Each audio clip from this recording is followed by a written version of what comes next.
వాళ్ళు కూడా చెప్తుండేది, శాంతి కూడా అదే చెప్తుంది, శాంతికే భద్రత లేదు అని చెప్తా ఉన్నారు అని. ప్రజలు మీ గురించి ఇంకా ఏంది, జగనన్న ఉంటే రైతు భరోసా వచ్చేది, జగనన్న ఉంటే అది వచ్చేది ఇది వచ్చేది అని అనుకుంటున్నారని మీరు అనుకుంటున్నారు. ఇంకా భ్రమంలోనే గడుపుతున్నారా జగన్మోహన్ రెడ్డి గారు? ప్లీజ్ వాస్తవాల్లోకి రండి.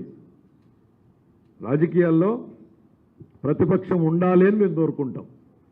ఎందుకంటే అప్పుడప్పుడు అధికారంలో ఉన్నప్పుడు ప్రజల వాణి అనేటువంటిది ఆ ఛానల్ దాటుకుని వచ్చేకి ఆలస్యం అవుతుంది. కాబట్టి ప్రతిపక్షం నుంచి వస్తాయి, ప్రజలకు మెరుగైన పాలన ఇవ్వడానికి, మేము సరిదిద్దుకోవడానికి కూడా ఎప్పటికప్పుడు ఛానల్ ఏంటంటే ప్రతిపక్షం. నువ్వు ఆ పాత్ర నిర్వహించడానికి కూడా చేతులు ఎత్తేసినట్టున్నావు. మళ్ళీ అది కూడా పోయి శాసనసభలో ప్రతిపక్ష హోదా ఇవ్వాలని కోర్టులో అడుగుతావు, ఇక్కడ అడగాల్సింది ఢిల్లీలో అడుగుతావు. అసలు నీ ఆలోచన సైలెంటో. అప్పుడేమో ముఖ్యమంత్రి కార్యాలయంలో కోటరీ పెట్టుకున్నావు, ఇప్పుడు కొత్త కోటరీ తయారైందేమో. నువ్వు నీ పాలన వద్దు అని ప్రజలు తిరస్కరించి నెల రోజులు కూడా కాలేదు జగన్మోహన్ రెడ్డి గారు. అప్పుడే ప్రజలు అట్లా అనుకుంటున్నారు ఇట్లా అనుకుంటున్నారని నీ వంది మాగదులు ఏమన్నా చెప్తా ఉన్నారేమో. ఈ 11 కూడా ఒకటైపోయేటువంటి పరిస్థితికి వస్తుంది. కాస్త మేల్కోండి, వాస్తవాలకు దగ్గరగా రండి. ఈరోజు మేము చాలా ప్లెయిన్గా ట్రాన్స్పరెంట్గా శాసనసభలో శాసన మండలిలో మీరు మీ సభ్యులు హాజరు కావాల్సింది, నిలదీయాల్సింది, పోరాడాల్సింది. శాసన మండలిలో మీకే కదా మెజారిటీ ఉండేది. 30 మంది శాసన మండలి సభ్యులు ఉన్నారు కదా, రావాల్సింది. నేనే ప్రజెంట్ చేశాను. నేను తప్పు చెప్తే ఇదేంటి ఎట్లా వచ్చింది అని అడగాల్సింది, సమాధానం చెప్పేవాడిని కదా మీకు. నేను శాసనసభకి మీరు రారు, శాసన మండలికి మీ శాసన మండలి సభ్యులు రారు. బయట ఎక్కడో ప్రెస్ మీట్, సింగిల్ కెమెరాతో ప్రెస్ మీట్ పెడతావు. ప్రజలు నిన్ను నమ్మారు, ఇప్పుడు చెప్పేది కూడా నమ్మాలి. గవర్నర్ ప్రసంగం అబద్ధం, మేము శాసనసభలో పెట్టేవి నిజం కాదని చెప్తావు. మిమ్మల్ని చూస్తే జాలేస్తుంది జగన్మోహన్ రెడ్డి గారు. ఏంటో ఆయన చెప్తున్నాడు, ఆ రోజున చంద్రబాబు హయాం ముగిసే నాటికి 2.71 లక్షల కోట్లు ప్రభుత్వ అప్పు, ప్రభుత్వ గ్యారంటీల అప్పు 1,06 కోట్లు, అంటే 375-76. మేమేం చెప్పాము? 3,75,000 కోట్లనే కదా చెప్పింది మేము. ఆ ఫిగర్ కరెక్ట్ అయినప్పుడు ఈ ఫిగర్ కరెక్ట్ కాదా జగన్మోహన్ రెడ్డి గారు? మేము ఈరోజు శాసనసభలో ఇచ్చింది 3,75,000 కోట్లు ఇచ్చాం. నువ్వు చెప్పింది అదే ఫిగర్ చెప్తున్నావు. అది నిజమంట, కానీ ఆయన ప్రభుత్వ హయాంలో చేసిన అప్పు మాత్రం నిజం కాదంట. రావాల్సింది శాసన మండలికైనా ఒక్కొక్కరు అడిగితే, మేము 30 మంది అడిగితే 30 మందికి సమాధానం చెప్పేవాళ్ళం కదా. ముసుగేసుకుని ఎక్కడో దాక్కుని ఏదో ప్రెస్ మీట్లు పెట్టి ప్రజలు మీ మాటలు నమ్ముతారు అంటే నమ్మడానికి పడుతుంది. ఇంకో 10 ఏళ్ళు పడుతుంది. ఇంకా 10 ఏళ్ల పాటు కనీసం ప్రతిపక్ష హోదా రావడానికి మీకు 10 ఏళ్ళు పడుతుంది. ప్రతిపక్ష హోదా రావడానికి పొరపాటున మీరు అధికారంలోకి వచ్చే అవకాశం లేదు. ఇప్పుడు రాహుల్ గాంధీ ఎట్లా అయితే 10 ఏళ్ళు పట్టిందో ప్రతిపక్ష హోదా రావడానికి, మీకు ఈ రాష్ట్రంలో ప్రతిపక్ష హోదా రావడానికి ఖచ్చితంగా 10 ఏళ్ళు పడుతుంది. కానీ మనం కోరుకుని రాజకీయాల్లోకి వచ్చాం, ప్రజల కోసం వచ్చాం, ప్రజల కోసం పనిచేయాలి. ఎవరు అభిమానించినా ఎవరు అవమానించినా రాజకీయ నాయకుడు అనేవాడు ప్రజల కోసం పని చేస్తూనే ఉండాలి. అట్లయితేనే రావాలి. వ్యాపారాలు చేసుకునేవాడు రాజకీయాల్లోకి రావక్కర్లేదు. మేము చాలా క్లీన్గా ఎక్స్ప్లెయిన్ చేశాం. తెలంగాణ ఎక్సైజ్ పాలసీ రాష్ట్రం విడిపోయిన రోజున ఇద్దరు ఒకటే పాలసీలో ఉన్నాం. ఆ రోజు వాళ్ళ ఆదాయం ఏంటి, ఈరోజు మన ఆదాయం ఏంటి? ఈరోజు వాళ్ళ ఆదాయం ఏంటి, మన ఆదాయం ఏంటి?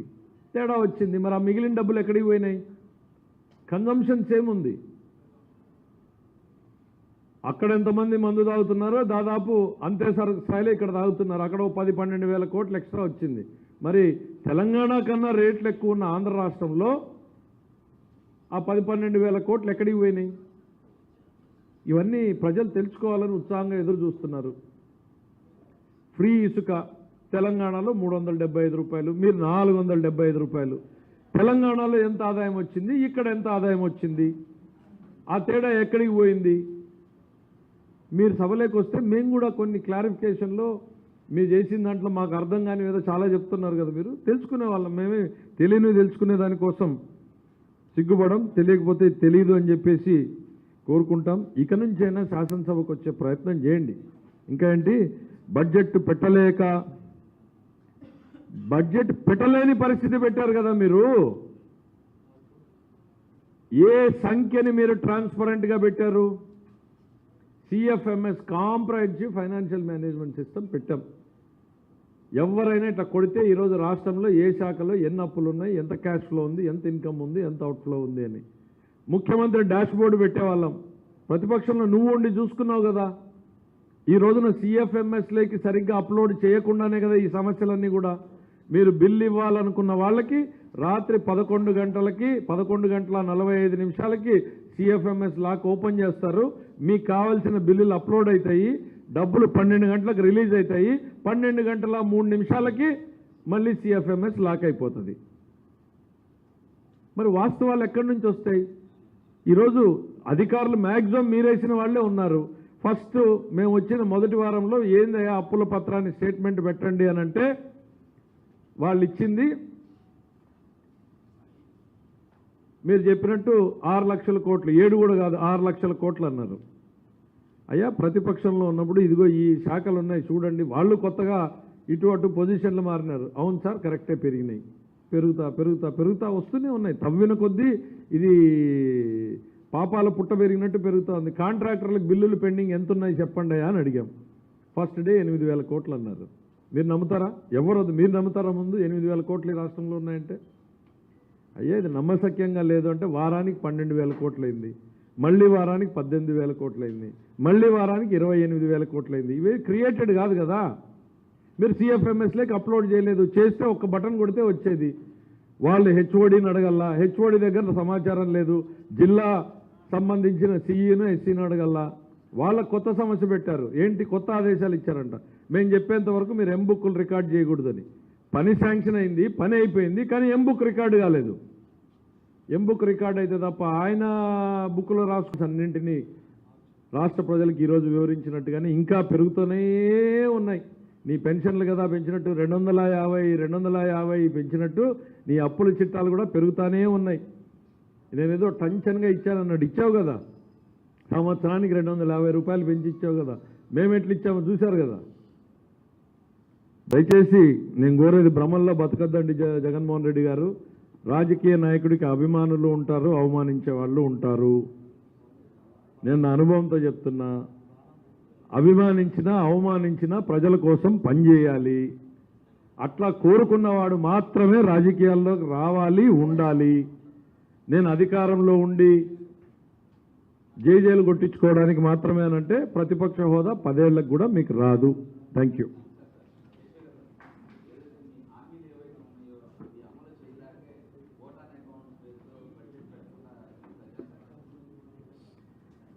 వచ్చి మొదటి సంతకంలోనే పెన్షన్ అమలు చేశాం.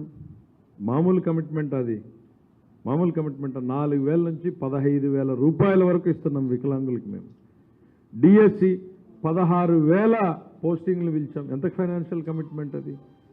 చెప్పినవన్నీ కూడా మొదలు పెట్టేశాం.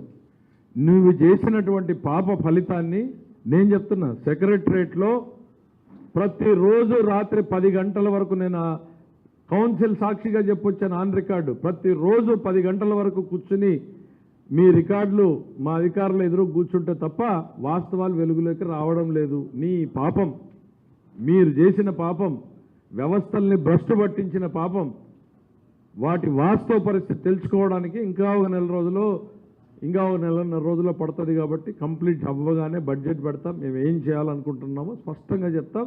Telugu Desam party, Janasena party, BJP కమిటెడ్గా ఉంది. ఈ రాష్ట్రాన్ని మేము మరొక్కసారి ప్రజలకు ధన్యవాదాలు చెప్పాలనుకుంటున్నాం. ఈ తరం ప్రజలు చేసినటువంటి న్యాయం, ఈ తరం ప్రజలు ఇచ్చినటువంటి ఈ తీర్పు ఆంధ్రప్రదేశ్ భవిష్యత్ తరాలు కూడా గుర్తుపెట్టుకోవాలి. దుర్మార్గపు పాలన నుంచి తమను తాము కాపాడుకోవడం కాదు, తమ పిల్లల భవిష్యత్తుని, రాష్ట్ర భవిష్యత్తుని కాపాడే తీర్పుని ఇచ్చినటువంటి ప్రజానీకం రాష్ట్రానికి ఎంతో మేలు చేశారు. ఆ బాధ్యతగా ప్రజల కోసం మేము ఇచ్చినటువంటి ప్రతి మాటని నిలుపుకునే దిశగానే మేము ముందుకు పోతాం. ఇప్పటి వరకు ఓన్లీ కాంట్రాక్టర్లకు సంబంధించినటువంటివి 28,000 కోట్లు తేలాయి. ఇంకా పెరిగే అవకాశం ఉంది.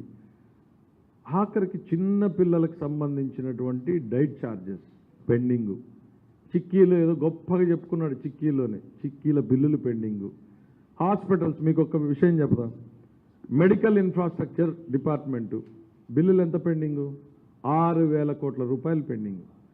మన సంవత్సరం కొనే మందులు అప్రాక్సిమేట్గా 600 నుంచి 800 మధ్యలో ఉంటాయి. ఇప్పుడు చెప్పండి, 6,000 కోట్లు అంటే ఆయన ఏం చేసిపోయాడని? బిల్లులు కట్టాడా? అఫీషియల్గా ఇస్తున్నాం మేము మీకు ఫిగరు. ఒక మెడికల్ అండ్ హెల్త్ డిపార్ట్మెంట్లో 6,000 కోట్ల పైన పెండింగ్ ఉంది. మరి మందులు కొన్నావు, ఇవ్వలేదు, సప్లైలు ఆపేశారు మొత్తం అందరూ. ప్రతి డిపార్ట్మెంట్ కోడిగుడ్లు, నా నంబర్ ఏమో 20 ఏండ్ల నుంచి ఉన్న నంబర్ ఇది.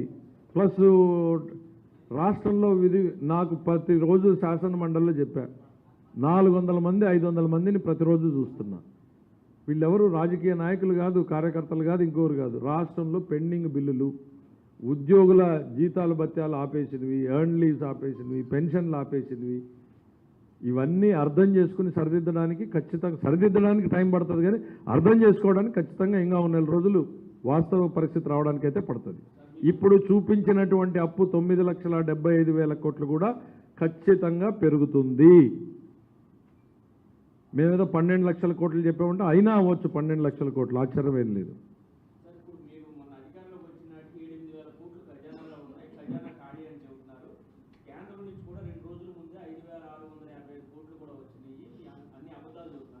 అంటే కేంద్రం నుంచి 5,000 కోట్లు వస్తే ఈడ నేను 1,00,000 చిల్లర కోట్లు నువ్వు పెండింగ్ పెట్టావని చెప్తాను, అదెవడు తీరుస్తారు? నా జోబులోకి వస్తాయా, నా ఖజానాలోకి వస్తాయా?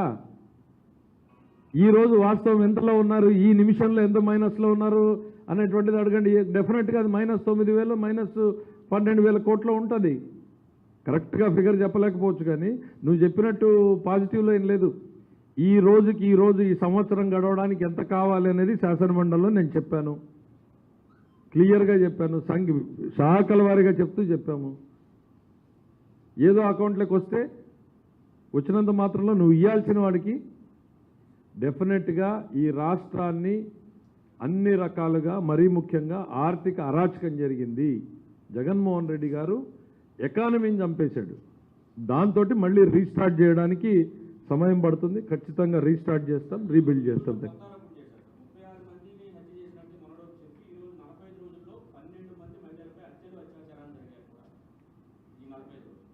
ఇప్పుడు ఎవ్వరం కూడా మేము, మా ముఖ్యమంత్రి గారు శాసనసభ సాక్షిగా చెప్పాడు, పార్టీలకు అతీతంగా లా అండ్ ఆర్డర్ పనిచేస్తుంది, పోలీస్ అనేవాళ్ళు పార్టీలు చూడకుండా పనిచేస్తారు అని. ముఖ్యం ఆయన ఎక్కడైనా ఎఫ్ఐఆర్ ఫైల్ అయినంటే ఆయన చెప్పినట్టుగానే చట్టం తన పని తను చేసుకుంటూ పోతుంది, ఎవరిని ఉపేక్షించే పరిస్థితి లేదు. ఎస్పెషలీ మహిళల పైన జరిగేటువంటి దాడులకు ఈ ప్రభుత్వం చాలా సీరియస్గా తీసుకుంటుంది. రాష్ట్రాన్ని గంజాయి ప్రాంతంగా మార్చేసింది మీరు, దానివల్లనే ఇవన్నీ జరుగుతూ ఉన్నాయి. లెగసీ, మీరు రాష్ట్రంలో హత్యలు అరాచకాలు అని అంటే లెగసీ, హిస్టారిక్ రీజన్స్తో జరుగుతున్నాయి. ఇప్పుడు మీరు మొన్న కొట్టుకున్న రసీదు ఏంది? 2 వాటాల కోసం కొట్టుకున్నటువంటి వాళ్ళు నీ కుటుంబంలో నుంచి పెరిగినటువంటి వాళ్ళే. ఇవన్నీ హిస్టారికల్ రీజన్స్తో జరిగినవి తప్ప రాజకీయ కారణాలతో జరిగినవి కాదు. Thank you.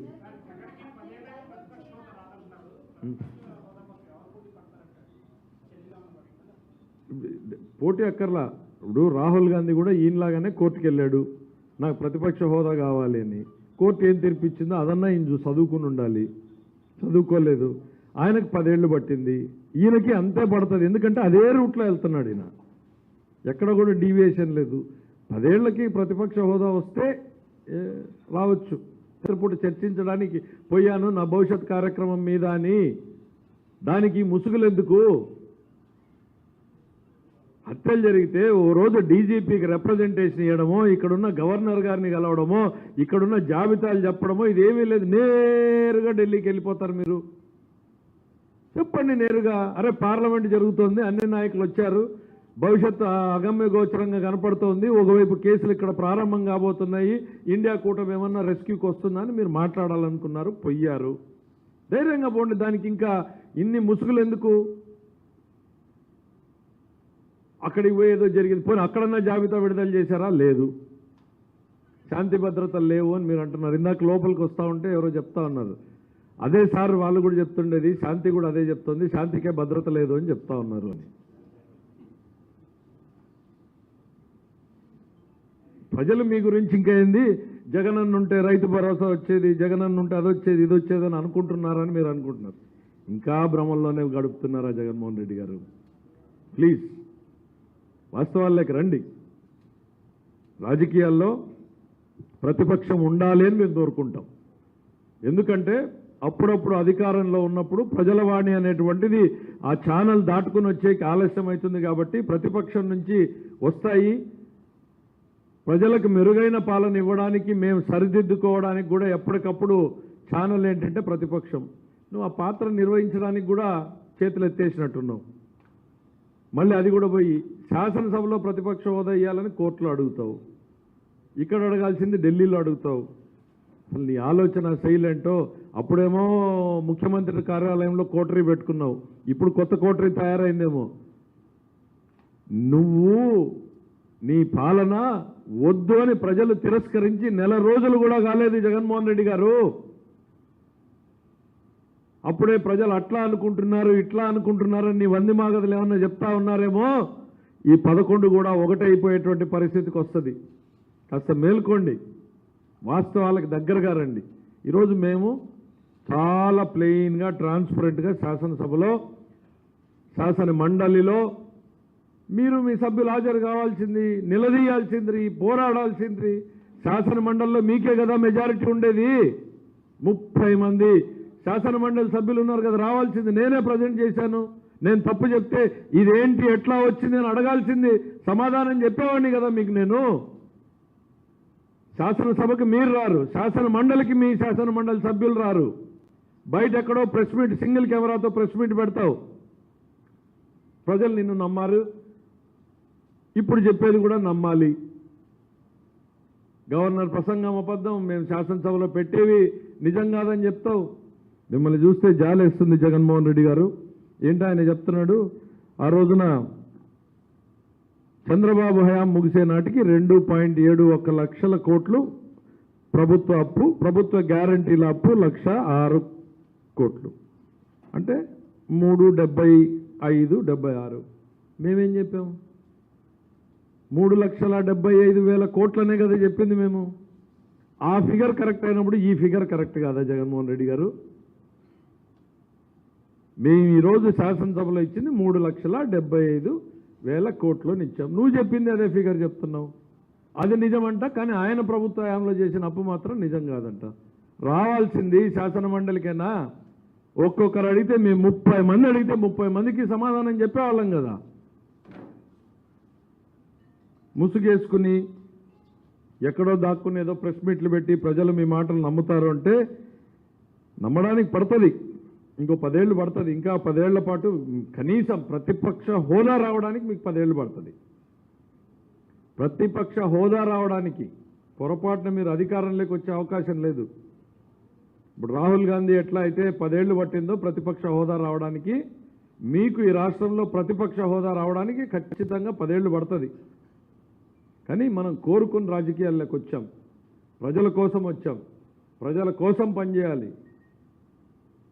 ఎవరు అభిమానించినా ఎవరు అవమానించినా రాజకీయ నాయకుడు అనేవాడు ప్రజల కోసం పని చేస్తూనే ఉండాలి. అట్లయితేనే రావాలి. వ్యాపారాలు చేసుకునేవాడు రాజకీయాల్లోకి రావక్కర్లేదు. మేము చాలా క్లీన్గా ఎక్స్ప్లెయిన్ చేశాం. తెలంగాణ ఎక్సైజ్ పాలసీ రాష్ట్రం విడిపోయిన రోజున ఇద్దరు ఒకటే పాలసీలో ఉన్నాం. ఆ రోజు వాళ్ళ ఆదాయం ఏంటి, ఈరోజు మన ఆదాయం ఏంటి, ఈరోజు వాళ్ళ ఆదాయం ఏంటి, మన ఆదాయం ఏంటి, తేడా వచ్చింది. మరి ఆ మిగిలిన డబ్బులు ఎక్కడికి పోయినాయి? కన్జంప్షన్ సేమ్ ఉంది. అక్కడ ఎంతమంది మందు తాగుతున్నారో దాదాపు అంతే స్థాయిలో ఇక్కడ తాగుతున్నారు. అక్కడ 10-12 వేల కోట్లు ఎక్స్ట్రా వచ్చింది. మరి తెలంగాణ కన్నా రేట్లు ఎక్కువ ఉన్న ఆంధ్ర రాష్ట్రంలో ఆ 10-12 వేల కోట్లు ఎక్కడికి పోయినాయి? ఇవన్నీ ప్రజలు తెలుసుకోవాలని ఉత్సాహంగా ఎదురు చూస్తున్నారు. ఫ్రీ ఇసుక తెలంగాణలో 375 రూపాయలు, మీరు 475 రూపాయలు. తెలంగాణలో ఎంత ఆదాయం వచ్చింది, ఇక్కడ ఎంత ఆదాయం వచ్చింది? ఆ తేడా ఎక్కడికి పోయింది? మీరు సభలోకి వస్తే మేము కూడా కొన్ని క్లారిఫికేషన్లో మీరు చేసిన దాంట్లో మాకు అర్థం కాని ఏదో చాలా చెప్తున్నారు కదా, మీరు తెలుసుకునే వాళ్ళం. మేమే తెలియనివి తెలుసుకునే దానికోసం సిగ్గుపడం, తెలియకపోతే తెలియదు అని చెప్పేసి కోరుకుంటాం. ఇక నుంచైనా శాసనసభకు వచ్చే ప్రయత్నం చేయండి. ఇంకా ఏంటి, బడ్జెట్ పెట్టలేని పరిస్థితి పెట్టారు కదా మీరు. ఏ సంఖ్యని మీరు ట్రాన్స్పరెంట్గా పెట్టారు?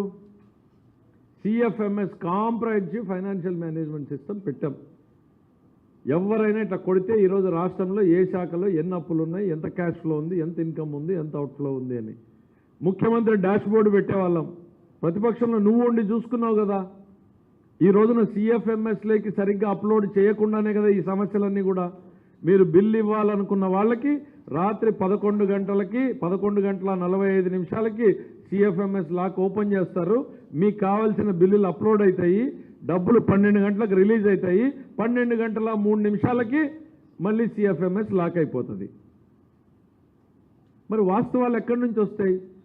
ఈరోజు అధికారులు మ్యాక్సిమం మీరేసిన వాళ్ళే ఉన్నారు. ఫస్ట్ మేము వచ్చిన మొదటి వారంలో ఏందయ్యా అప్పుల పత్రాన్ని స్టేట్మెంట్ పెట్టండి అని అంటే వాళ్ళు ఇచ్చింది మీరు చెప్పినట్టు 6 లక్షల కోట్లు, 7 కూడా కాదు 6 లక్షల కోట్లు అన్నారు. అయ్యా ప్రతిపక్షంలో ఉన్నప్పుడు ఇదిగో ఈ శాఖలు ఉన్నాయి చూడండి, వాళ్ళు కొత్తగా ఇటు అటు పొజిషన్లు మారినారు. అవును సార్ కరెక్టే, పెరిగినాయి, పెరుగుతా వస్తూనే ఉన్నాయి. తవ్విన కొద్దీ ఇది పాపాల పుట్ట పెరిగినట్టు పెరుగుతూ ఉంది. కాంట్రాక్టర్లకు బిల్లులు పెండింగ్ ఎంత ఉన్నాయి చెప్పండి అని అడిగాం. ఫస్ట్ డే 8,000 కోట్లు అన్నారు. మీరు నమ్ముతారా? ఎవరొద్దు, మీరు నమ్ముతారా? ముందు 8,000 కోట్లు ఈ రాష్ట్రంలో ఉన్నాయంటే అయ్యా ఇది నమ్మశక్యంగా లేదు అంటే వారానికి 12,000 కోట్లయింది, మళ్ళీ వారానికి 18,000 కోట్లయింది, మళ్ళీ వారానికి 28,000 కోట్లయింది. ఇవి క్రియేటెడ్ కాదు కదా. మీరు సిఎఫ్ఎంఎస్లోకి అప్లోడ్ చేయలేదు, చేస్తే ఒక్క బటన్ కొడితే వచ్చేది. వాళ్ళు హెచ్ఓడిని అడగల్లా, హెచ్ఓడి దగ్గర సమాచారం లేదు, జిల్లా సంబంధించిన సిఈను ఎస్సీని అడగల్లా. వాళ్ళ కొత్త సమస్య పెట్టారు. ఏంటి కొత్త ఆదేశాలు ఇచ్చారంట, మేము చెప్పేంత వరకు మీరు ఎంబుక్లు రికార్డ్ చేయకూడదని. పని శాంక్షన్ అయింది, పని అయిపోయింది, కానీ ఎంబుక్ రికార్డు కాలేదు. ఎంబుక్ రికార్డ్ అయితే తప్ప ఆయన బుక్లో రాసుకోడు, ఆయన రాస్తే తప్ప సిఎఫ్ఎంఎస్లోకి అప్లోడ్ కావు. ఎక్కడి నుంచి వస్తాయి? మీ చలవనైనా మేమున్నప్పుడు నువ్వు డే 1 పరిపాలన ప్రారంభించాను నేను అని చెప్పావే, అది మా గొప్పతనం. అంత క్లీన్గా అంత ట్రాన్స్పరెంట్గా మేము హ్యాండ్ ఓవర్ చేస్తే అంత దరిద్రంగా నువ్వు ఇవాళ హ్యాండ్ ఓవర్ చేస్తావు. ఎస్ టైం పడుతుంది, ఏదో 7 నెలలు పెట్టలేరు అనేది. 7 నెలలు కాదైనా, నెల రోజులు 2 నెలల్లో ఈ అకౌంట్స్ అన్నింటినీ రాష్ట్ర ప్రజలకు ఈరోజు వివరించినట్టుగానే ఇంకా పెరుగుతూనే ఉన్నాయి. నీ పెన్షన్లు కదా పెంచినట్టు 250 పెంచినట్టు నీ అప్పుల చిట్టాలు కూడా పెరుగుతూనే ఉన్నాయి. నేనేదో టెన్షన్గా ఇచ్చానన్నాడు, ఇచ్చావు కదా. సంవత్సరానికి 250 రూపాయలు పెంచి ఇచ్చావు కదా.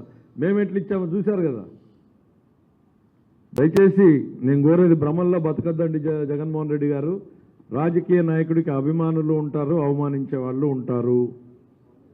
నేను నా అనుభవంతో చెప్తున్నా, అభిమానించినా అవమానించినా ప్రజల కోసం పనిచేయాలి. అట్లా కోరుకున్నవాడు మాత్రమే రాజకీయాల్లోకి రావాలి, ఉండాలి. నేను అధికారంలో ఉండి జైలు కొట్టించుకోవడానికి మాత్రమే అనంటే ప్రతిపక్ష హోదా 10 ఏళ్లకు కూడా మీకు రాదు. Thank you.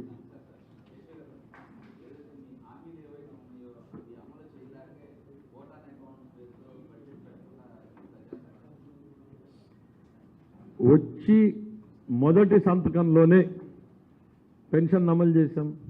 మామూలు కమిట్మెంట్, అది మామూలు కమిట్మెంట్. 4,000 నుంచి 15,000 రూపాయల వరకు ఇస్తున్నాం వికలాంగులకి మేము. డిఎస్సి 16,000 పోస్టింగ్లు పిలిచాం. ఎంత ఫైనాన్షియల్ కమిట్మెంట్ అది. చెప్పినవన్నీ కూడా మొదలు పెట్టేశాం. నువ్వు చేసినటువంటి పాప ఫలితాన్ని నేను చెప్తున్నా. సెక్రటరేట్లో ప్రతిరోజు రాత్రి 10 గంటల వరకు, నేను కౌన్సిల్ సాక్షిగా చెప్పొచ్చాను ఆన్ రికార్డు, ప్రతిరోజు 10 గంటల వరకు కూర్చుని మీ రికార్డులు మా అధికారులు ఎదురు కూర్చుంటే తప్ప వాస్తవాలు వెలుగులోకి రావడం లేదు. నీ పాపం, మీరు చేసిన పాపం, వ్యవస్థల్ని భ్రష్టు పట్టించిన పాపం, వాటి వాస్తవ పరిస్థితి తెలుసుకోవడానికి ఇంకా ఒక 1.5 రోజుల్లో పడుతుంది. కాబట్టి కంప్లీట్ అవ్వగానే బడ్జెట్ పెడతాం. మేము ఏం చేయాలనుకుంటున్నామో స్పష్టంగా చెప్తాం. Telugu Desam party, Janasena party, BJP కమిటెడ్గా ఉంది. ఈ రాష్ట్రాన్ని ప్రజలు, మేము మరొక్కసారి ప్రజలకు ధన్యవాదాలు చెప్పాలనుకుంటున్నాం. ఈ తరం ప్రజలు చేసినటువంటి న్యాయం, ఈ తరం ప్రజలు ఇచ్చినటువంటి ఈ తీర్పు ఆంధ్రప్రదేశ్ భవిష్యత్ తరాలు కూడా గుర్తుపెట్టుకోవాలి. దుర్మార్గపు పాలన నుంచి తమను తాము కాపాడుకోవడం కాదు, తమ పిల్లల భవిష్యత్తుని, రాష్ట్ర భవిష్యత్తుని కాపాడే తీర్పుని ఇచ్చినటువంటి ఈ ప్రజానీకం రాష్ట్రానికి ఎంతో మేలు చేశారు. ఆ బాధ్యతగా ప్రజల కోసం మేము ఇచ్చినటువంటి ప్రతి మాటని నిలుపుకునే దిశగానే మేము ముందుకు పోతాం. ఇప్పటి వరకు ఓన్లీ కాంట్రాక్టర్లకు సంబంధించినటువంటివి 28,000 కోట్లు తేలాయి. ఇంకా పెరిగే అవకాశం ఉంది. ఆఖరికి చిన్న పిల్లలకు సంబంధించినటువంటి డైట్ ఛార్జెస్ పెండింగు, చిక్కీలు ఏదో గొప్పగా చెప్పుకున్నాడు, చిక్కీల బిల్లులు పెండింగు. హాస్పిటల్స్, మీకు ఒక విషయం చెప్తాం, మెడికల్ ఇన్ఫ్రాస్ట్రక్చర్ డిపార్ట్మెంటు బిల్లులు ఎంత పెండింగు? 6,000 కోట్ల రూపాయలు పెండింగు. మన సంవత్సరం కొనే మందులు అప్రాక్సిమేట్గా 600 నుంచి 800 మధ్యలో ఉంటాయి. ఇప్పుడు చెప్పండి, 6,000 కోట్లు అంటే ఆయన ఏం చేసిపోయాడని? బిల్లులు కట్టాడా? అఫీషియల్గా ఇస్తున్నాం మేము మీకు ఫిగర్. ఒక మెడికల్ అండ్ హెల్త్ డిపార్ట్మెంట్లో 6,000 కోట్ల పైన పెండింగ్ ఉంది.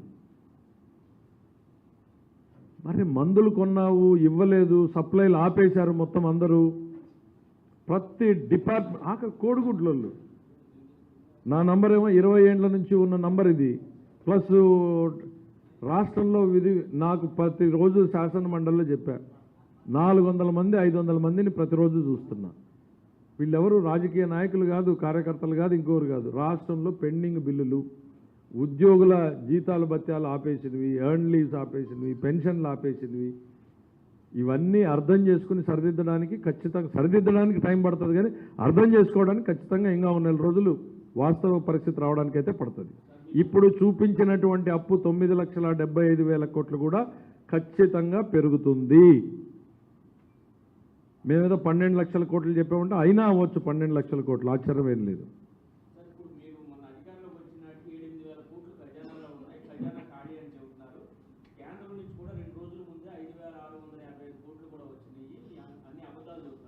అంటే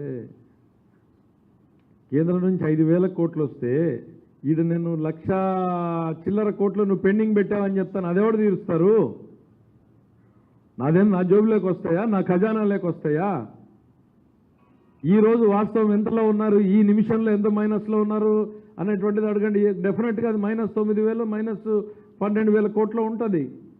కరెక్ట్గా ఫిగర్ చెప్పలేకపోవచ్చు, కానీ నువ్వు చెప్పినట్టు పాజిటివ్లో ఏం లేదు.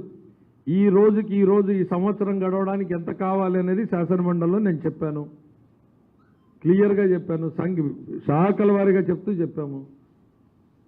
ఏదో అకౌంట్లోకి వస్తే వచ్చినంత మాత్రంలో నువ్వు ఇవ్వాల్సిన వాడికి డెఫినెట్గా ఈ రాష్ట్రాన్ని అన్ని రకాలుగా, మరీ ముఖ్యంగా ఆర్థిక అరాచకం జరిగింది.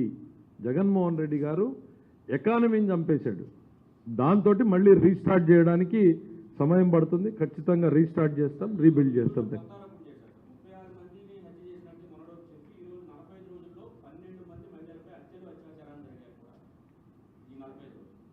ఇప్పుడు ఎవ్వరం కూడా మేము, మా ముఖ్యమంత్రి గారు శాసనసభ సాక్షిగా చెప్పాడు, పార్టీలకు అతీతంగా లా అండ్ ఆర్డర్ పనిచేస్తుంది, పోలీస్ అనేవాళ్ళు పార్టీలు చూడకుండా పనిచేస్తారు అని.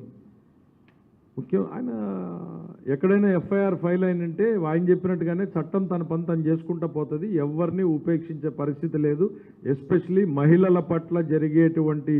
మహిళల పైన జరిగేటువంటి దాడులకు ఈ ప్రభుత్వం చాలా సీరియస్గా తీసుకుంటుంది.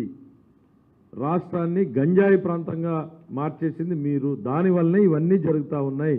లెగసీ, మీరు రాష్ట్రంలో హత్యలు అరాచకాలు అని అంటే లెగసీ హిస్టారిక్ రీజన్స్తో జరుగుతున్నాయి. ఇప్పుడు మీరు మొన్న కొట్టుకున్న రషీద్ ఏంది, ఇద్దరు వాటాల కోసం కొట్టుకున్నటువంటి వాళ్ళు నీ కుటుంబంలో నుంచి పెరిగినటువంటి వాళ్ళే. ఇవన్నీ హిస్టారికల్ రీజన్స్తో జరిగినవి తప్ప రాజకీయ కారణాలతో జరిగినవి కాదు. Thank you.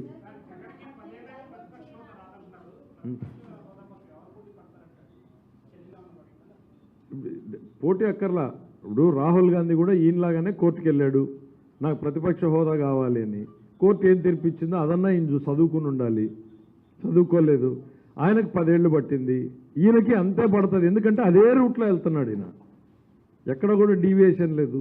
10 ఏళ్లకి ప్రతిపక్ష హోదా వస్తే రావచ్చు. పూట చర్చించడానికి పోయాను నా భవిష్యత్ కార్యక్రమం మీద అని, దానికి ముసుగులు ఎందుకు? హత్యలు జరిగితే ఓ రోజు డీజీపీకి రిప్రజెంటేషన్ ఇవ్వడమో, ఇక్కడున్న గవర్నర్ గారిని కలవడమో, ఇక్కడున్న జాబితాలు చెప్పడమో ఇదేమీ లేదు. నేరుగా ఢిల్లీకి వెళ్ళిపోతారు మీరు.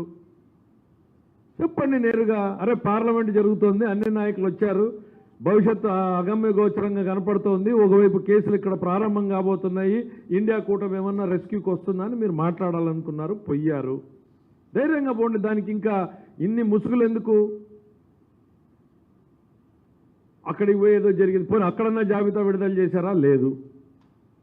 శాంతి భద్రతలు లేవు అని మీరు అంటున్నారు. ఇందాక లోపలికి వస్తూ ఉంటే ఎవరో చెప్తా ఉన్నారు, అదే సార్ వాళ్ళు కూడా చెప్తుండేది, శాంతి కూడా అదే చెప్తుంది, శాంతికే భద్రత లేదు అని చెప్తా ఉన్నారు అని.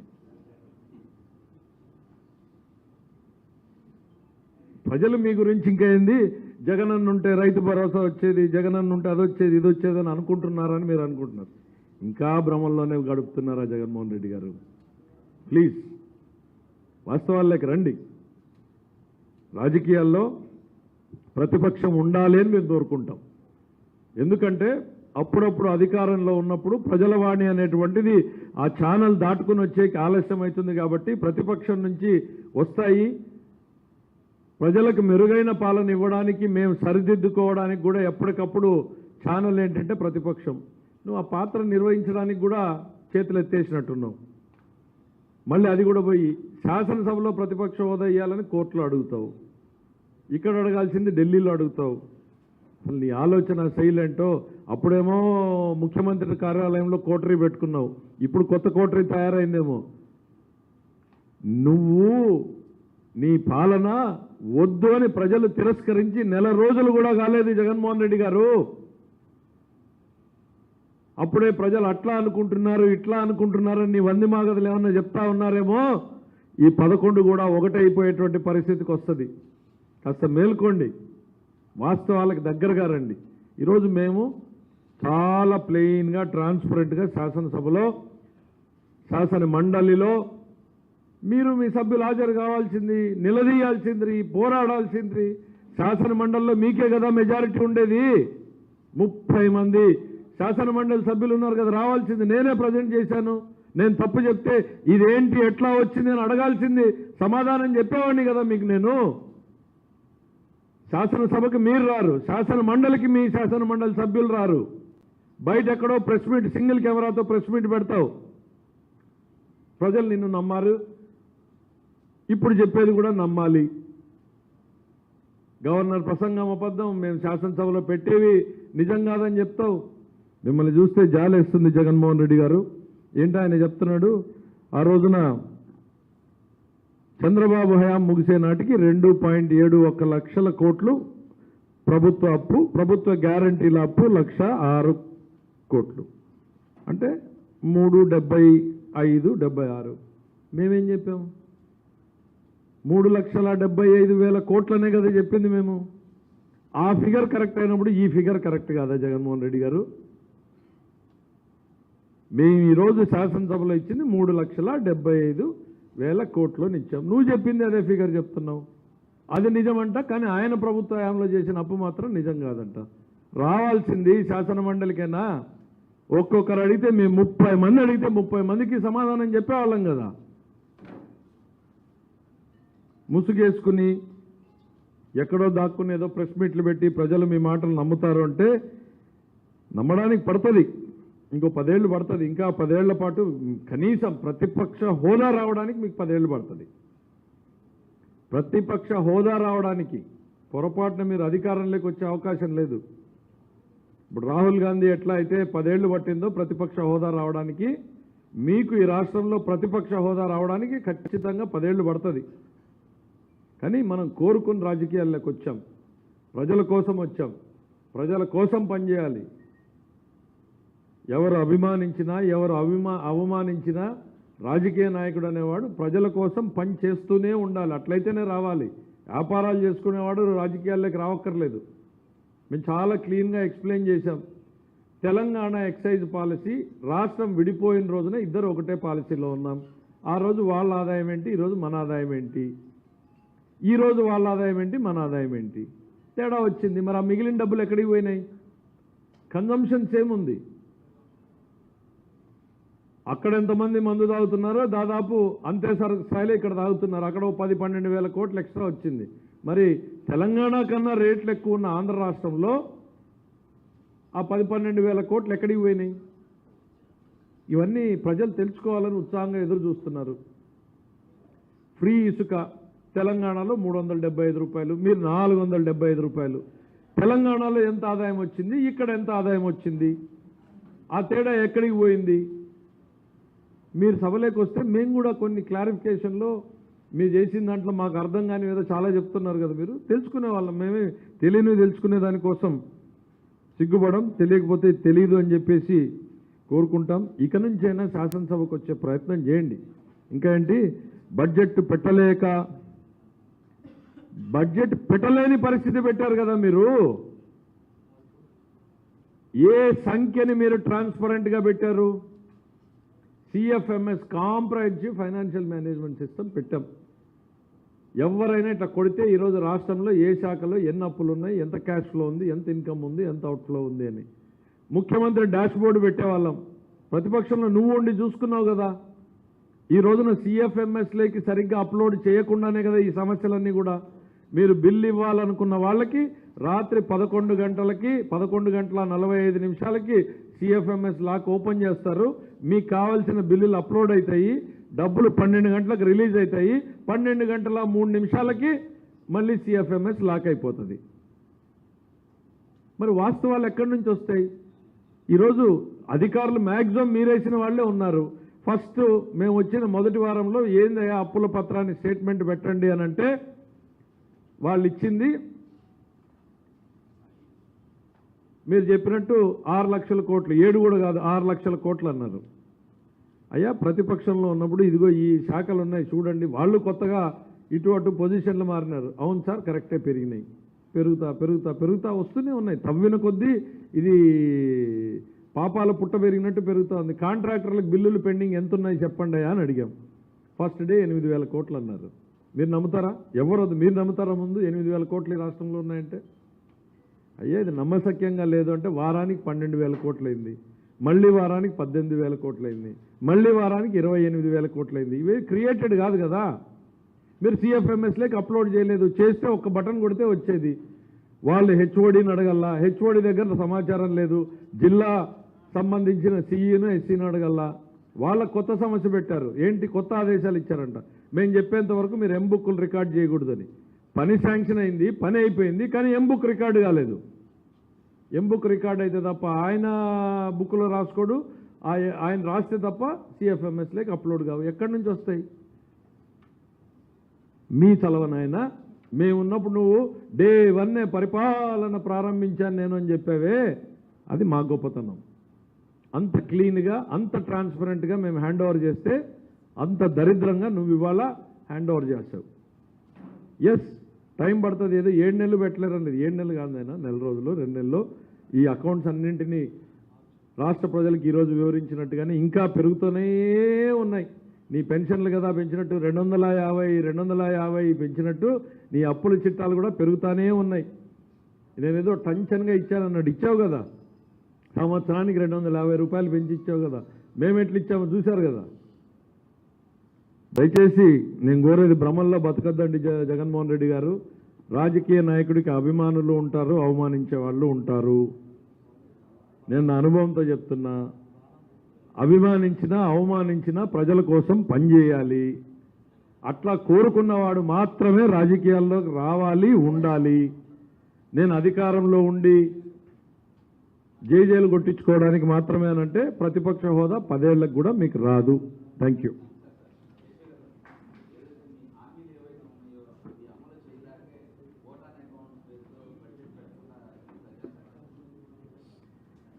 వచ్చి మొదటి సంతకంలోనే పెన్షన్ అమలు చేశాం. మామూలు కమిట్మెంట్, అది మామూలు కమిట్మెంట్. 4,000 నుంచి 15,000 రూపాయల వరకు ఇస్తున్నాం వికలాంగులకి. మేము DSC 16,000 పోస్టింగ్లు పిలిచాం. ఎంత ఫైనాన్షియల్ కమిట్మెంట్ అది? చెప్పినవన్నీ కూడా మొదలు పెట్టేశాం. నువ్వు చేసినటువంటి పాప ఫలితాన్ని నేను చెప్తున్నా. సెక్రటరేట్లో ప్రతిరోజు రాత్రి 10 గంటల వరకు, నేను కౌన్సిల్ సాక్షిగా చెప్పొచ్చాను ఆన్ రికార్డు, ప్రతిరోజు 10 గంటల వరకు కూర్చుని మీ రికార్డులు మా అధికారులు ఎదురు కూర్చుంటే తప్ప వాస్తవాలు వెలుగులోకి రావడం లేదు. నీ పాపం, మీరు చేసిన పాపం, వ్యవస్థల్ని భ్రష్టు పట్టించిన పాపం, వాటి వాస్తవ పరిస్థితి తెలుసుకోవడానికి ఇంకా ఒక నెలన్నర రోజుల్లో పడుతుంది. కాబట్టి కంప్లీట్ అవ్వగానే బడ్జెట్ పెడతాం. మేము ఏం చేయాలనుకుంటున్నామో స్పష్టంగా చెప్తాం. Telugu Desam party, Janasena party, BJP కమిటెడ్గా ఉంది. ఈ రాష్ట్రాన్ని మేము మరొక్కసారి ప్రజలకు ధన్యవాదాలు చెప్పాలనుకుంటున్నాం. ఈ తరం ప్రజలు చేసినటువంటి న్యాయం, ఈ తరం ప్రజలు ఇచ్చినటువంటి ఈ తీర్పు ఆంధ్రప్రదేశ్ భవిష్యత్ తరాలు కూడా గుర్తుపెట్టుకోవాలి. దుర్మార్గపు పాలన నుంచి తమను తాము కాపాడుకోవడం కాదు, తమ పిల్లల భవిష్యత్తుని, రాష్ట్ర భవిష్యత్తుని కాపాడే తీర్పుని ఇచ్చినటువంటి ప్రజానీకం రాష్ట్రానికి ఎంతో మేలు చేశారు. ఆ బాధ్యతగా ప్రజల కోసం మేము ఇచ్చినటువంటి ప్రతి మాటని నిలుపుకునే దిశగానే మేము ముందుకు పోతాం. ఇప్పటి వరకు ఓన్లీ కాంట్రాక్టర్లకు సంబంధించినటువంటివి 28,000 కోట్లు తేలాయి. ఇంకా పెరిగే అవకాశం ఉంది. ఆఖరికి చిన్న పిల్లలకు సంబంధించినటువంటి డైట్ ఛార్జెస్ పెండింగు, చిక్కీలు ఏదో గొప్పగా చెప్పుకున్నాడు, చిక్కీల బిల్లులు పెండింగు. హాస్పిటల్స్, మీకు ఒక విషయం చెప్తాం. మెడికల్ ఇన్ఫ్రాస్ట్రక్చర్ డిపార్ట్మెంటు బిల్లులు ఎంత పెండింగు? 6,000 కోట్ల రూపాయలు పెండింగు. మన సంవత్సరం కొనే మందులు అప్రాక్సిమేట్గా 600 నుంచి 800 మధ్యలో ఉంటాయి. ఇప్పుడు చెప్పండి, 6,000 కోట్లు అంటే ఆయన ఏం చేసిపోయాడని? బిల్లులు కట్టాడా? అఫీషియల్గా ఇస్తున్నాం మేము మీకు ఫిగర్. ఒక మెడికల్ అండ్ హెల్త్ డిపార్ట్మెంట్లో 6,000 కోట్ల పైన పెండింగ్ ఉంది. మరి మందులు కొన్నావు, ఇవ్వలేదు, సప్లైలు ఆపేశారు మొత్తం అందరూ. ప్రతి డిపార్ట్మెంట్ కోడిగుడ్లు, నా నంబర్ ఏమో 20 ఏండ్ల నుంచి ఉన్న నంబర్ ఇది.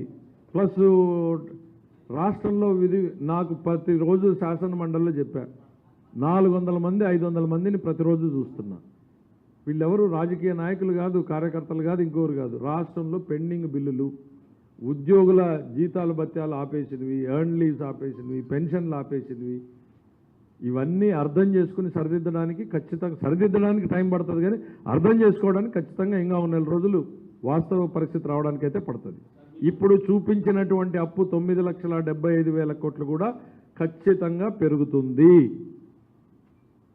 మేమేదో 12 లక్షల కోట్లు చెప్పామంటే అయినా అవ్వచ్చు 12 లక్షల కోట్లు, ఆశ్చర్యం ఏం లేదు.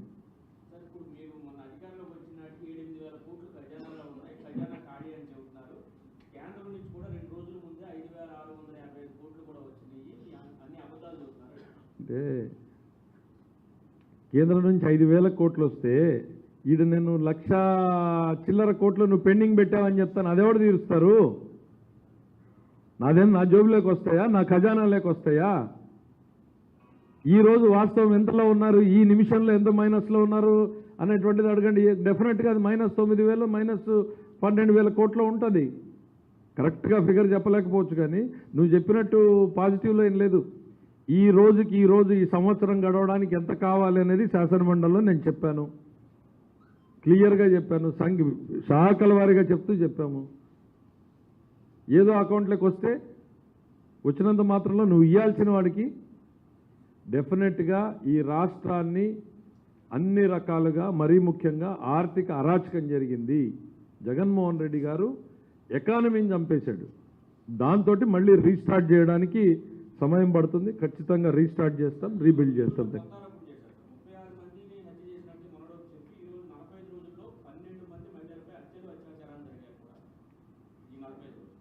ఇప్పుడు ఎవ్వరం కూడా మా ముఖ్యమంత్రి గారు శాసనసభ సాక్షిగా చెప్పాడు, పార్టీలకు అతీతంగా లా అండ్ ఆర్డర్ పనిచేస్తుంది, పోలీస్ అనేవాళ్ళు పార్టీలు చూడకుండా పనిచేస్తారు అని. ఆయన ఎక్కడైనా ఎఫ్ఐఆర్ ఫైల్ అయినంటే ఆయన చెప్పినట్టుగానే చట్టం తన పని తను చేసుకుంటూ పోతుంది. ఎవరిని ఉపేక్షించే పరిస్థితి లేదు. ఎస్పెషలీ మహిళల పైన జరిగేటువంటి దాడులకు ఈ ప్రభుత్వం చాలా సీరియస్గా తీసుకుంటుంది. రాష్ట్రాన్ని గంజాయి ప్రాంతంగా మార్చేసింది మీరు. దానివల్లనే ఇవన్నీ జరుగుతూ ఉన్నాయి. లెగసీ మీరు రాష్ట్రంలో హత్యలు అరాచకాలు అని అంటే లెగసీ హిస్టారిక్ రీజన్స్తో జరుగుతున్నాయి. ఇప్పుడు మీరు మొన్న కొట్టుకున్న రషీద్ ఏంది, ఇద్దరు వాటాల కోసం కొట్టుకున్నటువంటి వాళ్ళు నీ కుటుంబంలో నుంచి పెరిగినటువంటి వాళ్ళే. ఇవన్నీ హిస్టారికల్ రీజన్స్తో జరిగినవి తప్ప రాజకీయ కారణాలతో జరిగినవి కాదు. Thank you.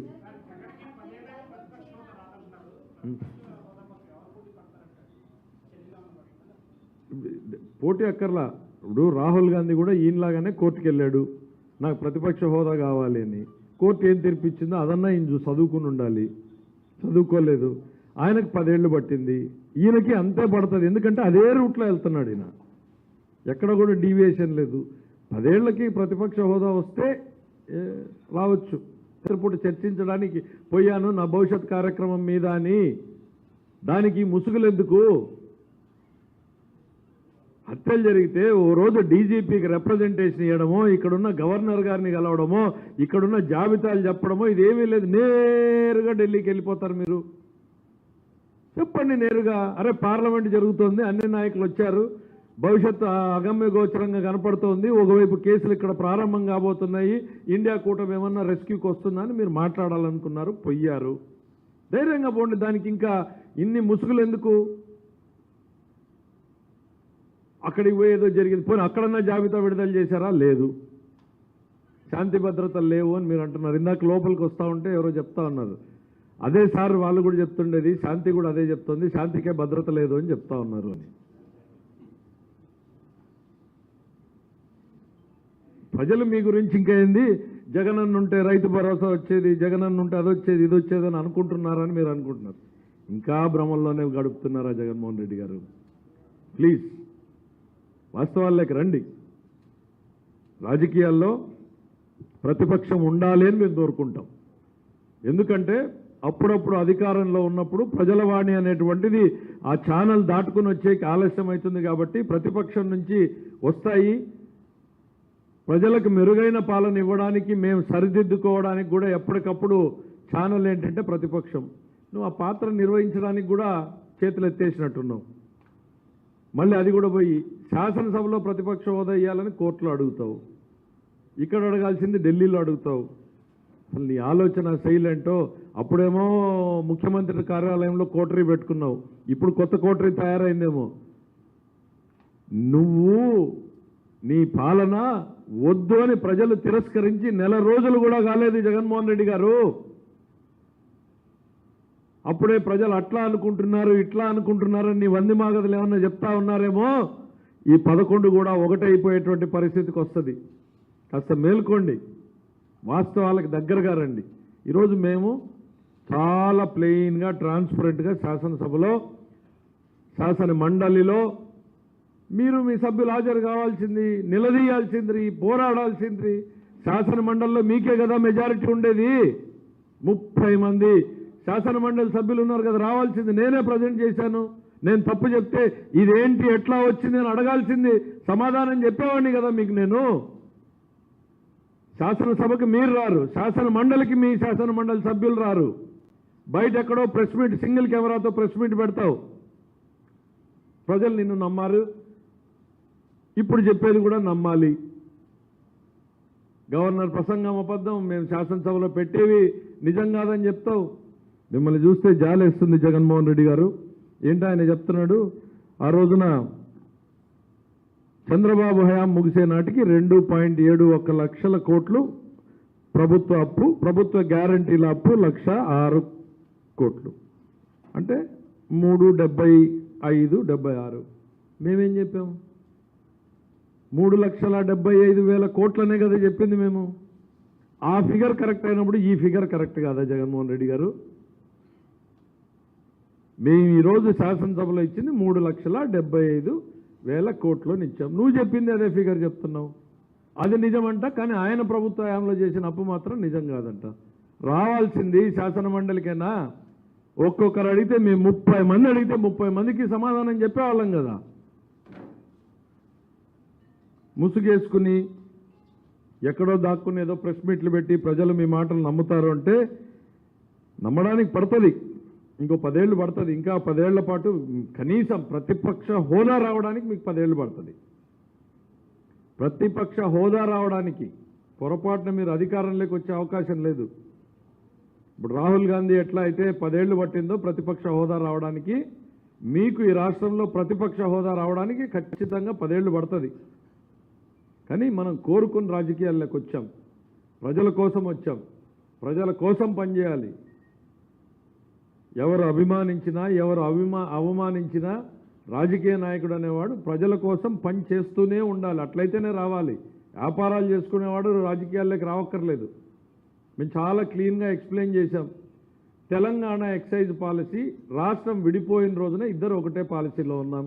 ఆ రోజు వాళ్ళ ఆదాయం ఏంటి, ఈరోజు మన ఆదాయం ఏంటి, ఈరోజు వాళ్ళ ఆదాయం ఏంటి, మన ఆదాయం ఏంటి, తేడా వచ్చింది. మరి ఆ మిగిలిన డబ్బులు ఎక్కడికి పోయినాయి? కన్జంప్షన్ సేమ్ ఉంది. అక్కడ ఎంతమంది మందు తాగుతున్నారో దాదాపు అంతే స్థాయిలో ఇక్కడ తాగుతున్నారు. అక్కడ 10-12 వేల కోట్లు ఎక్స్ట్రా వచ్చింది. మరి తెలంగాణ కన్నా రేట్లు ఎక్కువ ఉన్న ఆంధ్ర రాష్ట్రంలో ఆ 10-12 వేల కోట్లు ఎక్కడికి పోయినాయి? ఇవన్నీ ప్రజలు తెలుసుకోవాలని ఉత్సాహంగా ఎదురు చూస్తున్నారు. ఫ్రీ ఇసుక తెలంగాణలో 375 రూపాయలు, మీరు 475 రూపాయలు. తెలంగాణలో ఎంత ఆదాయం వచ్చింది, ఇక్కడ ఎంత ఆదాయం వచ్చింది, ఆ తేడా ఎక్కడికి పోయింది? మీరు సభలోకి వస్తే మేము కూడా కొన్ని క్లారిఫికేషన్లో మీరు చేసిన దాంట్లో మాకు అర్థం కాని ఏదో చాలా చెప్తున్నారు కదా, మీరు తెలుసుకునే వాళ్ళం. మేమే తెలియని తెలుసుకునే దానికోసం సిగ్గుపడం, తెలియకపోతే తెలియదు అని చెప్పేసి కోరుకుంటాం. ఇక నుంచైనా శాసనసభకు వచ్చే ప్రయత్నం చేయండి. ఇంకా ఏంటి, బడ్జెట్ పెట్టలేని పరిస్థితి పెట్టారు కదా మీరు. ఏ సంఖ్యని మీరు ట్రాన్స్పరెంట్గా పెట్టారు? CFMS comprehensive financial management system పెట్టాం. ఎవరైనా ఇట్లా కొడితే ఈరోజు రాష్ట్రంలో ఏ శాఖలో ఎన్ని అప్పులు ఉన్నాయి, ఎంత క్యాష్ ఫ్లో ఉంది, ఎంత ఇన్కమ్ ఉంది, ఎంత అవుట్ఫ్లో ఉంది అని ముఖ్యమంత్రి డాష్ బోర్డు పెట్టేవాళ్ళం. ప్రతిపక్షంలో నువ్వు ఉండి చూసుకున్నావు కదా. ఈ రోజున CFMSలోకి సరిగ్గా అప్లోడ్ చేయకుండానే కదా ఈ సమస్యలన్నీ కూడా. మీరు బిల్లు ఇవ్వాలనుకున్న వాళ్ళకి రాత్రి 11 గంటలకి 11:45 CFMS లాక్ ఓపెన్ చేస్తారు. మీకు కావాల్సిన బిల్లులు అప్లోడ్ అవుతాయి, డబ్బులు 12 గంటలకు రిలీజ్ అవుతాయి, 12:03 మళ్ళీ CFMS లాక్ అయిపోతుంది. మరి వాస్తవాలు ఎక్కడి నుంచి వస్తాయి? ఈరోజు అధికారులు మ్యాక్సిమం మీరేసిన వాళ్ళే ఉన్నారు. ఫస్ట్ మేము వచ్చిన మొదటి వారంలో ఏందయ్యా అప్పుల పత్రాన్ని స్టేట్మెంట్ పెట్టండి అని అంటే వాళ్ళు ఇచ్చింది మీరు చెప్పినట్టు 6 లక్షల కోట్లు, 7 కూడా కాదు 6 లక్షల కోట్లు అన్నారు. అయ్యా ప్రతిపక్షంలో ఉన్నప్పుడు ఇదిగో ఈ శాఖలు ఉన్నాయి చూడండి, వాళ్ళు కొత్తగా ఇటు అటు పొజిషన్లు మారినారు. అవును సార్ కరెక్టే, పెరిగినాయి, పెరుగుతా వస్తూనే ఉన్నాయి. తవ్విన కొద్దీ ఇది పాపాల పుట్ట పెరిగినట్టు పెరుగుతూ ఉంది. కాంట్రాక్టర్లకు బిల్లులు పెండింగ్ ఎంత ఉన్నాయి చెప్పండి అని అడిగాం. ఫస్ట్ డే 8,000 కోట్లు అన్నారు. మీరు నమ్ముతారా? ఎవరొద్దు, మీరు నమ్ముతారా? ముందు 8,000 కోట్లు ఈ రాష్ట్రంలో ఉన్నాయంటే అయ్యా ఇది నమ్మశక్యంగా లేదు అంటే వారానికి 12,000 కోట్లు అయింది, మళ్ళీ వారానికి 18,000 కోట్లు అయింది, మళ్ళీ వారానికి 28,000 కోట్లు అయింది. ఇవే క్రియేటెడ్ కాదు కదా. మీరు CFMSలోకి అప్లోడ్ చేయలేదు, చేస్తే ఒక్క బటన్ కొడితే వచ్చేది. వాళ్ళు HODని అడగల్లా, HOD దగ్గర సమాచారం లేదు, జిల్లా సంబంధించిన CEను SCను అడగల్లా. వాళ్ళ కొత్త సమస్య పెట్టారు. ఏంటి కొత్త ఆదేశాలు ఇచ్చారంట. మేము చెప్పేంత వరకు మీరు ఎంబుక్లు రికార్డ్ చేయకూడదని. పని శాంక్షన్ అయింది, పని అయిపోయింది, కానీ ఎంబుక్ రికార్డు కాలేదు.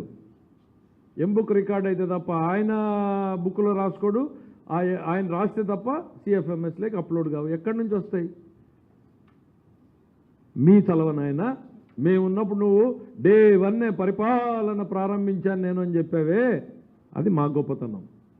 అంత క్లీన్గా అంత ట్రాన్స్పరెంట్గా మేము హ్యాండ్ ఓవర్ చేస్తే అంత దరిద్రంగా నువ్వు ఇవాళ హ్యాండ్ ఓవర్ చేస్తావు. ఎస్ టైం పడుతుంది, ఏదో 7 నెలలు పెట్టలేరు అనేది. 7 నెలలు కాదైనా నెల రోజులు 2 నెలల్లో ఈ అకౌంట్స్ అన్నింటినీ రాష్ట్ర ప్రజలకు ఈరోజు వివరించినట్టుగానే ఇంకా పెరుగుతూనే ఉన్నాయి. నీ పెన్షన్లు కదా పెంచినట్టు 250 పెంచినట్టు నీ అప్పుల చిట్టాలు కూడా పెరుగుతూనే ఉన్నాయి. నేనేదో టెన్షన్గా ఇచ్చానన్నాడు, ఇచ్చావు కదా. సంవత్సరానికి 250 రూపాయలు పెంచి ఇచ్చావు కదా. మేము ఎట్లా ఇచ్చామో చూశారు కదా. దయచేసి నేను కోరేది భ్రమల్లో బతకద్దండి జగన్మోహన్ రెడ్డి గారు. రాజకీయ నాయకుడికి అభిమానులు ఉంటారు, అవమానించే వాళ్ళు ఉంటారు. నేను నా అనుభవంతో చెప్తున్నా. అభిమానించినా అవమానించినా ప్రజల కోసం పనిచేయాలి.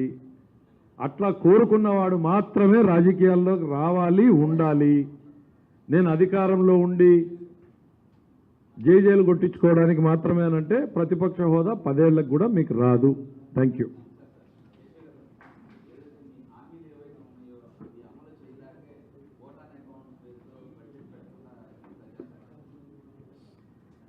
వచ్చి మొదటి సంతకంలోనే పెన్షన్ అమలు చేశాం. మామూలు కమిట్మెంట్, అది మామూలు కమిట్మెంట్. 4,000 నుంచి 15,000 రూపాయల వరకు ఇస్తున్నాం వికలాంగులకి మేము. డిఎస్సి 16,000 పోస్టింగ్లు పిలిచాం. ఎంత ఫైనాన్షియల్ కమిట్మెంట్ అది. చెప్పినవన్నీ కూడా మొదలు పెట్టేశాం. నువ్వు చేసినటువంటి పాప ఫలితాన్ని నేను చెప్తున్నా. సెక్రటరేట్లో ప్రతిరోజు రాత్రి 10 గంటల వరకు, నేను కౌన్సిల్ సాక్షిగా చెప్పొచ్చాను ఆన్ రికార్డు, ప్రతిరోజు 10 గంటల వరకు కూర్చుని మీ రికార్డులు మా అధికారులు ఎదురు కూర్చుంటే తప్ప వాస్తవాలు వెలుగులోకి రావడం లేదు. నీ పాపం, మీరు చేసిన పాపం, వ్యవస్థల్ని భ్రష్టు పట్టించిన పాపం, వాటి వాస్తవ పరిస్థితి తెలుసుకోవడానికి ఇంకా ఒక నెలన్నర రోజుల్లో పడుతుంది. కాబట్టి కంప్లీట్ అవ్వగానే బడ్జెట్ పెడతాం. మేము ఏం చేయాలనుకుంటున్నామో స్పష్టంగా చెప్తాం. Telugu Desam party, Janasena party, BJP కమిటెడ్గా ఉంది. ఈ రాష్ట్రాన్ని మేము మరొక్కసారి ప్రజలకు ధన్యవాదాలు చెప్పాలనుకుంటున్నాం.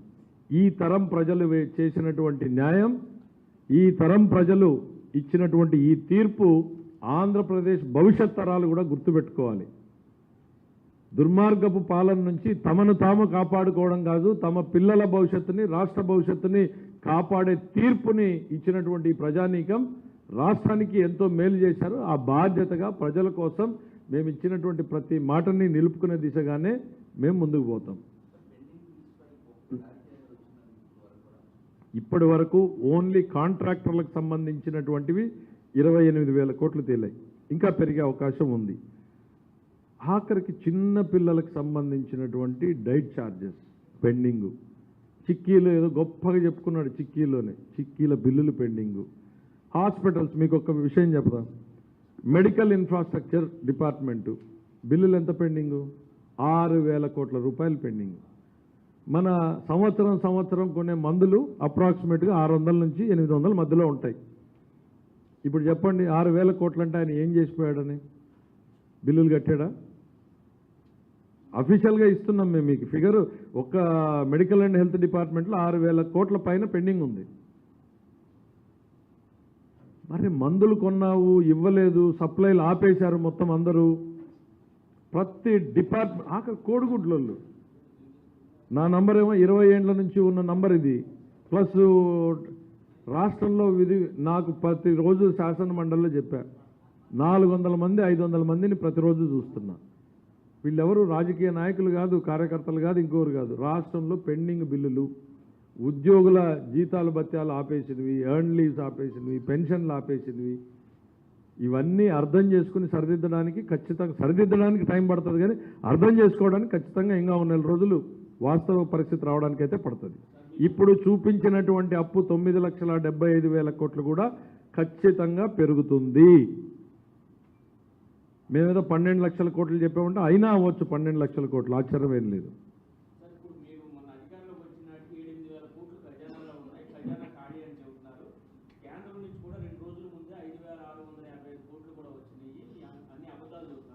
అంటే కేంద్రం నుంచి 5,000 కోట్లు వస్తే ఈడ నేను 1,00,000 చిల్లర కోట్లు నువ్వు పెండింగ్ పెట్టావని చెప్తాను. అదెవడు తీరుస్తారు? నా జోబులోకి వస్తాయా? నా ఖజానాలోకి వస్తాయా? ఈరోజు వాస్తవం ఎంతలో ఉన్నారు, ఈ నిమిషంలో ఎంత మైనస్లో ఉన్నారు అనేటువంటిది అడగండి. డెఫినెట్గా అది -9,000 -12,000 కోట్లు ఉంటుంది. కరెక్ట్గా ఫిగర్ చెప్పలేకపోవచ్చు, కానీ నువ్వు చెప్పినట్టు పాజిటివ్లో ఏం లేదు. ఈ సంవత్సరం గడవడానికి ఎంత కావాలి అనేది శాసనమండలిలో నేను చెప్పాను, క్లియర్గా చెప్పాను. శాఖల వారీగా చెప్పాము. ఏదో అకౌంట్లోకి వస్తే వచ్చినంత మాత్రంలో నువ్వు ఇవ్వాల్సిన వాడికి డెఫినెట్గా ఈ రాష్ట్రాన్ని అన్ని రకాలుగా, మరీ ముఖ్యంగా ఆర్థిక అరాచకం జరిగింది. జగన్మోహన్ రెడ్డి గారు ఎకానమీని చంపేశాడు. దాంతో మళ్ళీ రీస్టార్ట్ చేయడానికి సమయం పడుతుంది, ఖచ్చితంగా రీస్టార్ట్ చేస్తాం, రీబిల్డ్ చేస్తాం.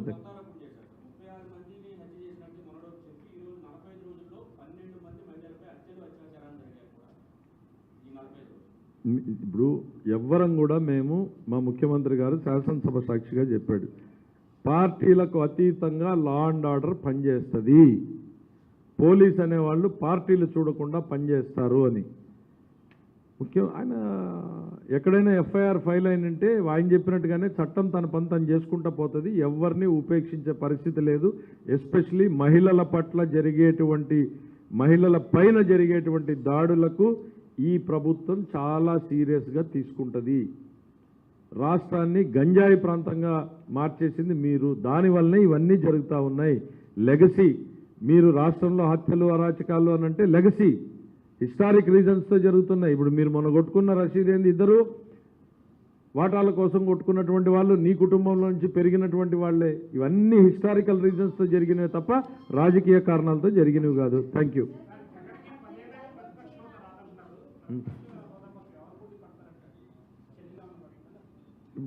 పోటీ అక్కర్లా. ఇప్పుడు రాహుల్ గాంధీ కూడా ఈయనలాగానే కోర్టుకు వెళ్ళాడు, నాకు ప్రతిపక్ష హోదా కావాలి అని.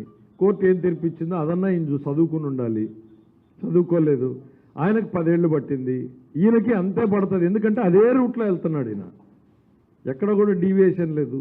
10 ఏళ్లకి ప్రతిపక్ష హోదా వస్తే రావచ్చు. పూట చర్చించడానికి పోయాను నా భవిష్యత్ కార్యక్రమం మీద అని, దానికి ముసుగులు ఎందుకు?